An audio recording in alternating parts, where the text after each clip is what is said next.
Hey everyone, it's Steele, and today is December 31st, 2019, about 4 o'clock in the afternoon where I am, Central Time, United States, which is -6 Greenwich Mean Time, I think.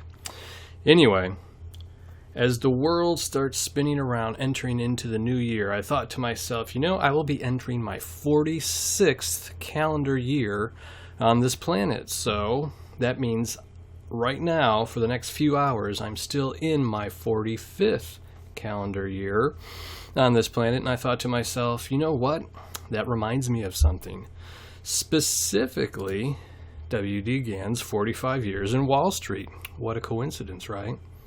Well, it actually got me to thinking. I was reflecting on a few different things, and one of the things that went through my thoughts was how Gann used real events in history, real things that do exist, to give you information, obviously on the surface level, but also to hide things. In other words, he was very good at saying two things at the same time. One thing that was just blatantly obvious, because that's what he was talking about. And the other thing was something that would only be discernible by people who had extra special knowledge, or I should say extra and special knowledge, or an overabundance of special knowledge, I guess you could say. But anyway, I wanted to give an example of that out of this book specifically because, everybody likes to talk about The Tunnel Through the Air as his main work, but he did all the encoding and things like that. He did that in all of his books, all of his written books, his courses, his books, everything. And basically, the belief is the reason he did that was because he sold courses. He gave out all the surface, in quotes, level information, which if you will read through all of his works, it's very good information and can lead you to tremendous success if applied with intelligence, I guess you could say. But he also, in theory, the story goes, that he taught things by word of mouth to a select few clients who he deemed worthy by looking at their astro charts, their birth charts, and who paid him enough money, basically, is what it boiled down to. And theoretically, the theory goes that if you had Gann's books, you would be reminded of what he taught you in those special courses, the one-on-one face-to-face that was only verbal. And that's the basic idea, is that his real methods were never written down point blank in front of everybody because he only told that face to face and verbally. But he referenced all of that stuff in his works, his published works, so that if you were taught the method of how to understand what he was saying in his published works and taught what they were, then it would be a good reference. So that's the basic theory, that all the deep levels, supposedly, that's probably a stretch to say that, but all the big-time Gann guru types basically believe is that, Gann wrote his books, Gann wrote his courses, Gann gave a lot of special instructions to a lot of people who paid him a lot of money, and then there was a select few of people where he actually gave his method to, or didn't, I shouldn't say give, because he sold his methodology. But he did it only verbally, but all his books and stuff were reference material for that once you knew it. So regardless of whether or not that's actually true, the truth is there's a lot of hidden stuff that's pretty easy to dig out and makes a lot of sense once you have seen it. And I wanted to show one thing specifically in this book, or one series of things really, as an example of the way Gann did it, his so-called encoding and hiding information in plain sight, all that kind of stuff. So we're going to go to, let's see, where's it at? I think I went just past it here. Yes, chapter 7 in this book. Chapter 7 in Gann's 45 Years in Wall Street book. Now, let me ask you a question. we have the hindsight of all of Gann's information, at least all the stuff that's been released to the general public. All his books we can read at one time because we're at a point in time that's after his life, so all of his work we can see all at one time, which is different than obviously everybody who was experiencing it as he was alive.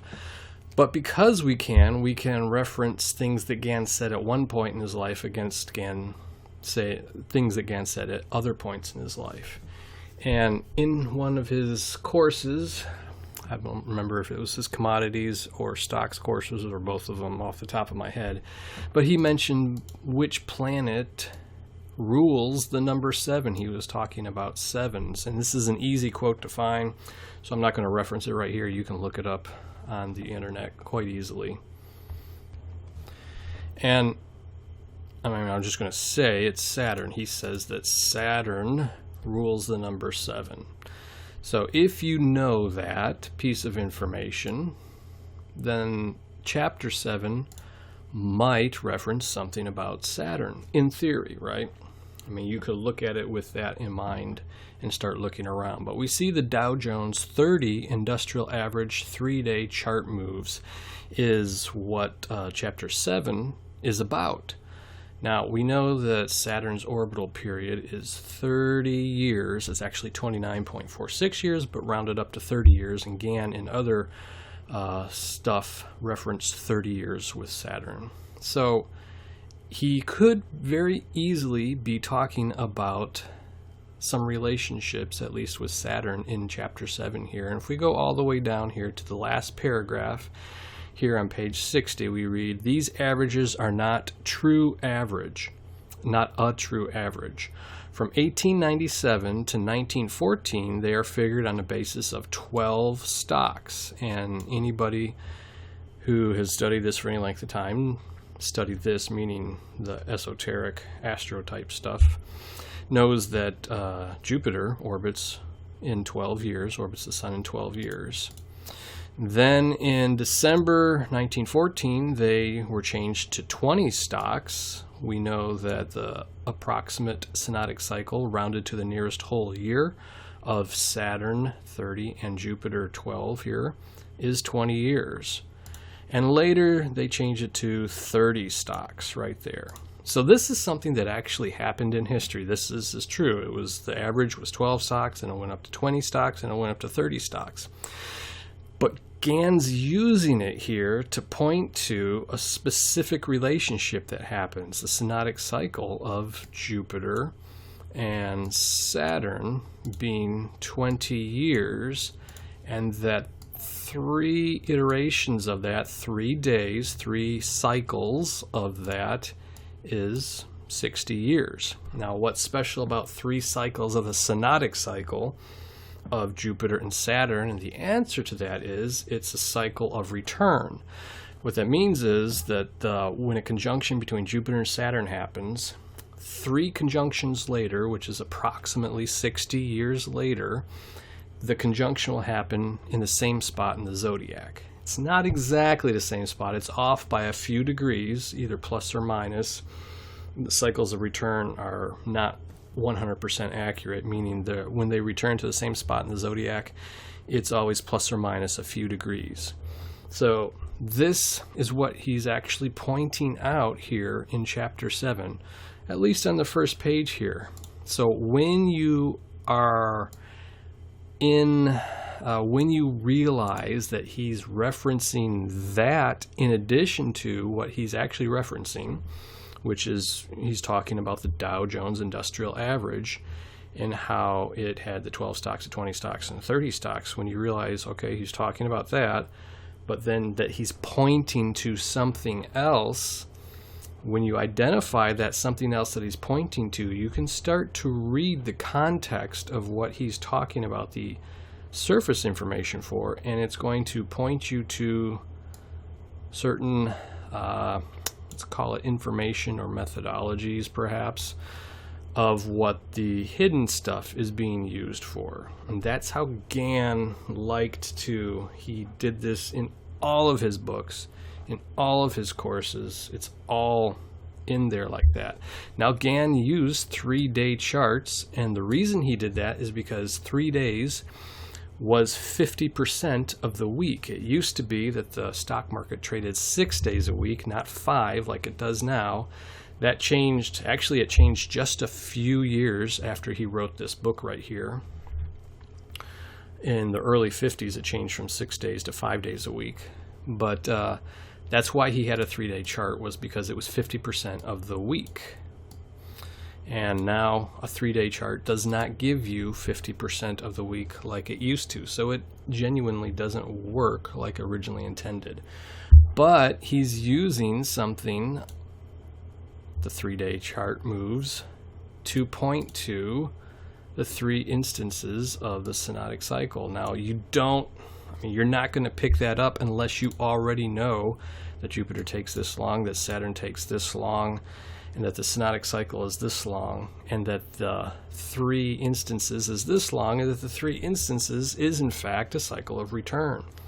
Okay, so anyway, well, let's see, we're already at 11 minutes right now, so there's obviously a lot more stuff that I could point out, but I have got to get back to my New Year's. People are starting to come over for New Year's celebration, so I'm going to go ahead and end it here.